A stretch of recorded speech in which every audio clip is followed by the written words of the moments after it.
you have any complaints about it? Not really. No, I mean, we've made the comments that the most efficient side won.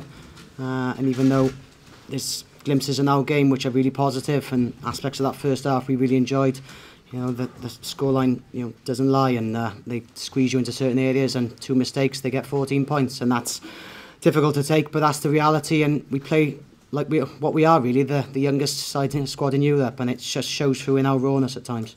Well, was it about taking chances? Yeah, it was. You know, you take one of those 3-4 line breaks in the first half, you know, in terms of support lines and just the right level of communication, and it's a different game, and then you can start to do things on an even keel in terms of the scoreboard. But we were chasing, and I think, truth be told, we probably got a little bit desperate with some of our play second half, trying to speed things up unduly, and that probably caused more chaos for us offensively than them defensively, because they were also really good again, efficient on the contact area, and we just didn't do the small things well in that area. What were the pluses for you, Gruff? I mean, the plus is the group in general, the endeavour. In terms of European games, we performed reasonably well in all of them, bar perhaps the Franklin Gardens. You know, we're close to seeing a good side coming through. And as I said, we're a young, inexperienced group, but we are starting to see a group come together and are starting to believe a little bit more in the potential that's there. It's painful at times, and no one likes losing, but we can also take the positives of where we are, but also we've got to learn around these games as well. And sometimes the pressure points of these games and where they can be won and lost against the big sides. And it doesn't take much, but in terms of this team growing up, these games in Europe this year, Northampton back home and away, and the Racing games, they've been so enjoyable, stimulating and challenging for the group. They want to be in this competition year in year out and get better than that. Are you optimistic, that you can get better next season?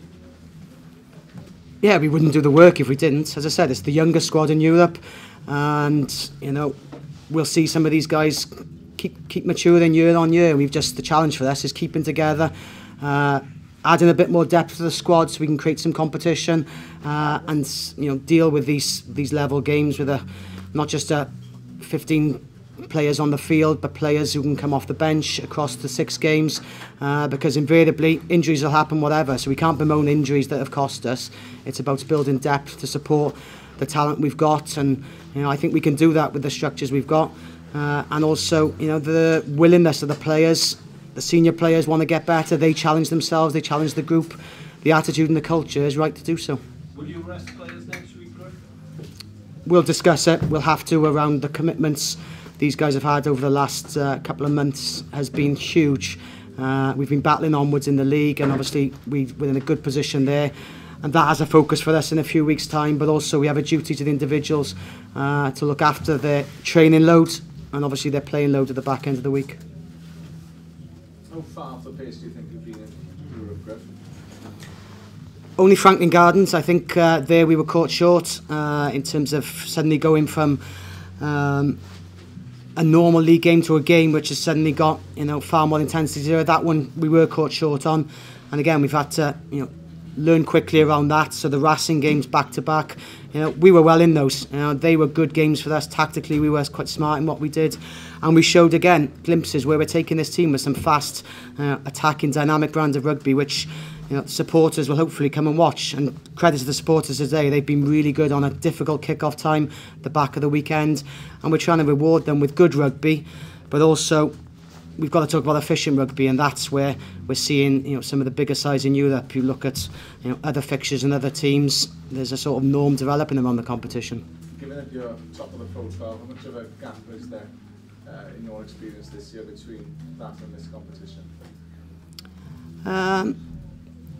I think it is a step up. Obviously that's why you come into this competition. It's about the best performing in an intense environment, and you get that. You see the Christmas derbies, they're intense, but the sort of the ball in play is different. The sort of not so much the physicality of the collisions are different, but so I think the duress around these games, and also clearly this competition is almost akin to internationals.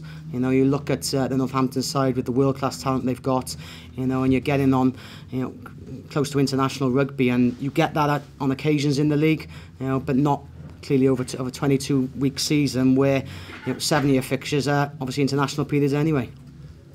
Gruff, is that gap down to funding? Yeah, certainly. And you look at, as I said, norms are developing. There's probably 3 or 4 French sides now, year in, year out, so I think are locked in around the quarterfinals of Europe. And credit, I think, to Northampton and Saracens. I think they're the shining lights in the English game. Leicester have got huge experience and obviously some support, which helps generate continuous investment and interest in the game.